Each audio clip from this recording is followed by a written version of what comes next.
It's cold in the trenches. The sun beat down on you all day, but now it's cold. Could it be the light fog rolling in across no man's land? Is it the darkness that you stare into, wondering if you'll spot the faintest glimmer of enemy eyes staring back at you? Is it the lack of fires, desperately put out to hide the lines from the enemy airplanes? Could it be your soggy socks, your thin uniform, or your cold metal helmet? But you not dare remove it. That helmet is the only thing protecting your fragile skull when the enemy artillery starts up again. It's the Brody Helmet.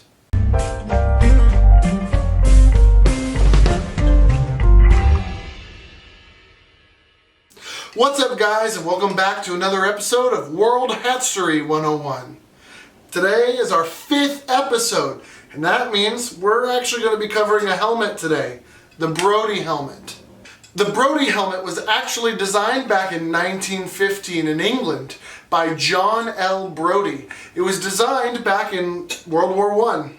The Brodie-styled helmet, the steel helmet, was used around the world as late as 1945 and sometimes even later. But it was mainly used through the 1915 through about the 1930s. The Brody helmet is a steel helmet that is rounded with a nice little brim here, and it's a hard helmet. It's got a little liner and a chin strap to help keep it on. They come in multiple different colors, but they were designed to be easily mass-produced, and they've got a very simple design to help reflect shrapnel and help protect the head. Now let's talk about some interesting facts.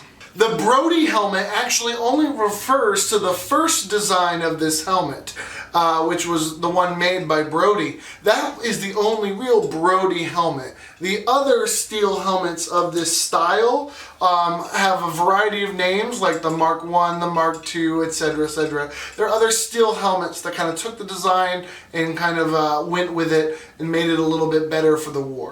It was actually the French who first started using metal skull caps in the beginning of World War I to help protect their soldiers from shrapnel and some bullets, which eventually turned into the design of the Adrian Helmet, which saw great use in the beginning of World War I. Due to the success of this new standard issue helmet, other factions began trying to design and make their own steel and metal helmets to help protect their soldiers. For much of the beginning of the Great War, however, many armies still used cloth caps or peaked caps for their armies, like the British forces, who still used the cloth peaked cap for most of their armed forces when they marched into World War I. John Brodie was an inventor who actually made his fortune out of gold and diamonds in South Africa. When he was commissioned to design a helmet based off the French Adrian helmet, he took that intricate and expensive design and instead designed a helmet that could be easily mass-produced cheaply out of solid steel. It mirrors the design of the medieval helmets, nicknamed kettle helmets. However, it's got small differences that help it more easily deflect shrapnel. This super simple design helped protect people from shrapnel that would rain down from above or from behind throughout the war, from everything from bombs and mortars to shells to mines and other explosions. There's just so many things that could hurt you in the war. This style hat was ideal for English soldiers that were hunkering down in trenches, trying to keep out of the way from the explosive artillery shells or mortar bombardments that would pelt their trenches day in and day out.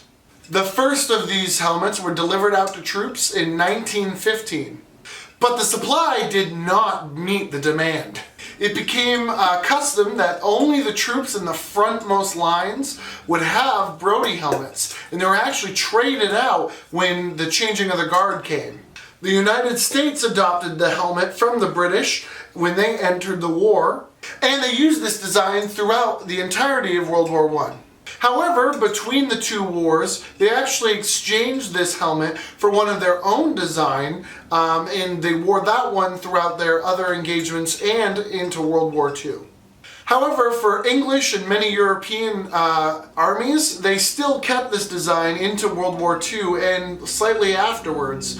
However, the designs were seen as obsolete, and many armies after World War II began to adopt different designs and different patterns. Due to the steel and rounded nature of this helmet, it was actually had many other uses in the trenches, one of which being to hold and heat up water like a pot. And with that, that's all for this episode, guys. I hope you enjoyed it. If you want to see more World Hatstory 101, be sure to check out our other videos on our channel.